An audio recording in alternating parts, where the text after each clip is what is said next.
I'm Julia Davis, a film major who stumbled into the business world with no experience in 2006. I was able to fail enough to learn how to run a seven-figure business and have provided consulting services to over 200 individually owned companies.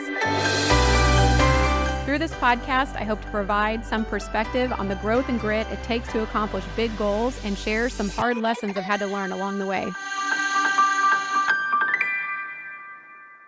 Thanks for tuning in to the Growth and Grit podcast. My name is Julia Davis, and I'm here to provide helpful tools and tips for you to be able to run your business. I'm starting a series on conversations. One of the biggest things that people call me about is how to have a specific conversation with a specific person. And this is incredibly challenging because every person is different, where they come from, has behavior repeated, how long have they been in their business. There are so many questions that I have to unpack before I have that conversation.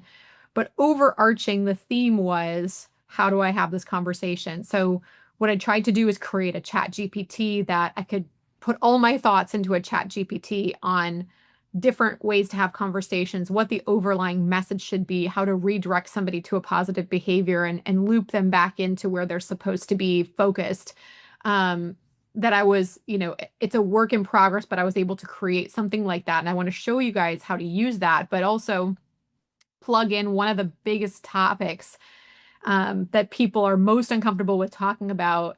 And I'm going to cover those in a series here. And I'm going to talk about how to handle a toxic leader first. So what is a toxic leader? A toxic leader is somebody who brings down the atmosphere or culture of your business. They might say one thing to your face and something else behind your back. They might bring new guys down instead of up, right? So typically when it comes to conversations, you want to make sure positives always go down, right? Anything that's positive and motivating, I want to share with anybody who might be learning and developing. And negatives go up, right? Positives go across and down, negatives go up. So that means like any challenges, problems, issues I'm having, I should bring them to somebody of a higher ranking or somebody that has handled that before or somebody who can handle that type of conversation.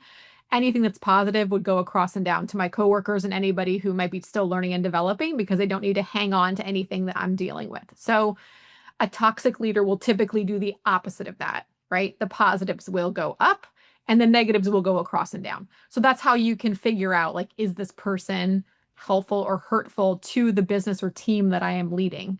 So I'm going to walk you through how to have this conversation. And again, all of these are different. So if yours is specific to your person, do a little bit more research, or you can get access to this GPT. I can send it to you.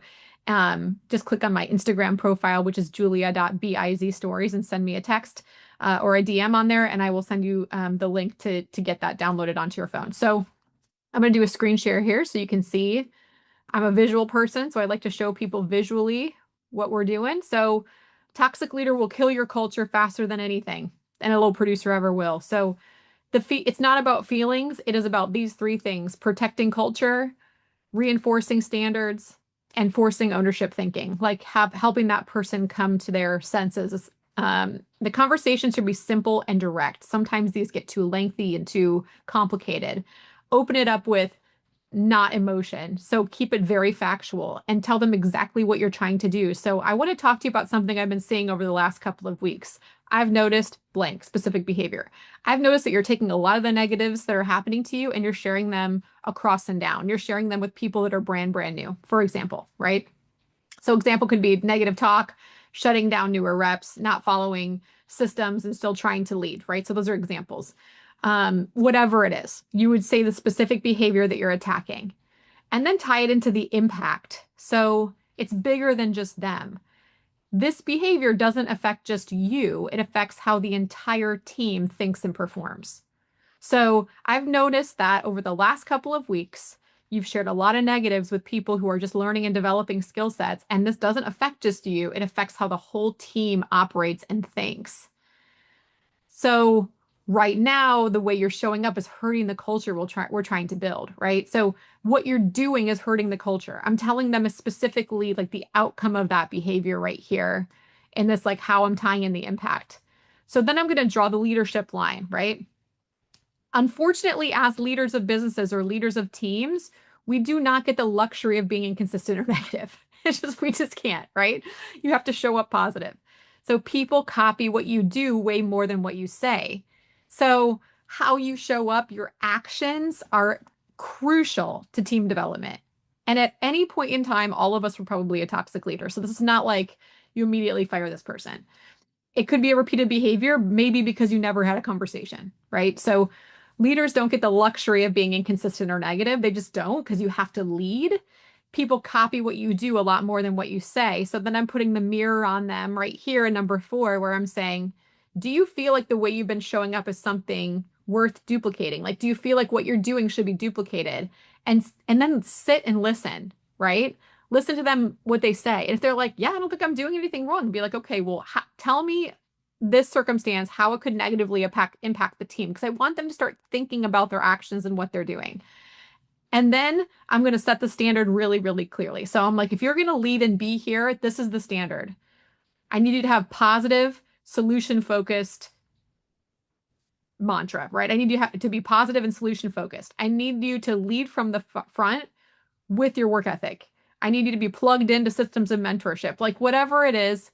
It doesn't have to be all 3 of these things. It could be one of these 3, whatever it is, how they're going to attack this and how they're going to get better. And then I'm going to give them a choice. This is key to the conversation instead of just assuming they want to do the job. So we need to figure it out. Do you want to step up and lead this way? Or do we need to take a step back and maybe you don't want to lead ever? Like what do we want to do here? Do you feel like this is something you can handle? This is crucial to the conversation. And this is the part that almost always gets left out is that end challenge of giving them an option to exit the plane, right? Like, look, this is my expectation. This is how I need you to lead if you're going to lead people. Do you want to do that or do you not want to do that? I don't care either way. If you don't want to lead that way, no problem. We can find somebody else. If you do want to lead that way, great. I'll continue to mentor and coach you. But I'm not emotional about it. I don't care. I'm super indifferent. I'm like, this is what we need to do. What do you want to do? So the next steps are really, really clear, right? So I'm closing with accountability. So I'm going to watch how you're showing up the next few weeks and that'll tell me everything I need to know. Or you can say, I'm really hoping like every week, I want you to give me a breakdown of the things that you're changing and adjusting to lead in a better way or, however you want to do it. But the important mindset for you going into this conversation is that you're not trying to fix them. You're just exposing the negative, right? I'm going to expose the negative. Then I'm going to set the standard. I don't need them to stay in my business, but I need them to understand my expectation. And then the third thing is if they're really, truly not going to change, I need to make sure that I move them out of my business very, very quickly. Or if this conversation doesn't sit well with them and I've been clear and direct and kind, and they're like, hey, I don't like the way that this is going. Like, you're not a good mentor for me or whatever. I'm like, hey, no problem. I think you're great. And I do, because I do think people have a lot of potential, whether they want to do it with me or somewhere else. I don't care. But you want to make sure that they understand, like, this is not personal. I like you. I hired you. I think you have tons of potential. I think you're excellent. And I would love nothing more than to watch you succeed and to coach and develop you. But here is the roadblock. Here is the problem I'm having here. So if they push back, that's kind of what you do. I'm not judging you. I'm just judging the behavior you're having, right? This isn't personal. I think you're great. I just want to fix this thing so you can lead even better. And then if there's more detail involved or there's a specific scenario, you could plug it into the chat GPT and it would give you like a whole scripted conversation. But this is overarching, maybe one of the most uncomfortable conversations to have. And you can always start it out with kindness. And I highly recommend that when you sit down with them first is doing a lot of building. Like, look, I want to have this conversation with you because I see a lot of potential in you. I hired you for a reason. I think you have tons of great qualities, but there is something that's stopping you from getting to the next level. And you want to sit down and have that first before you even go into the conversation, because they need to know like you're coming from a place that genuinely wants to help them grow and build. So I hope you find this helpful. And if you need that link, shoot me a message on Instagram and I'm happy to, or leave it in the comments. You can put your email address in the comments. I can send it to you. But this series will be a bunch of conversations that are uncomfortable for everybody, but we got to learn how to have them so that we can do that in the right way. I hope this was great. And thanks so much for tuning in and have a great rest of the week. Thanks for being on. Every week on the Growth and Grit podcast, we bring you real stories and practical tools to help you thrive through challenges. If this resonates with you, make sure you subscribe, follow, and share this podcast with someone who could use it too. It only takes a second, but it would mean the world to us, and it keeps you plugged in to fresh inspiration.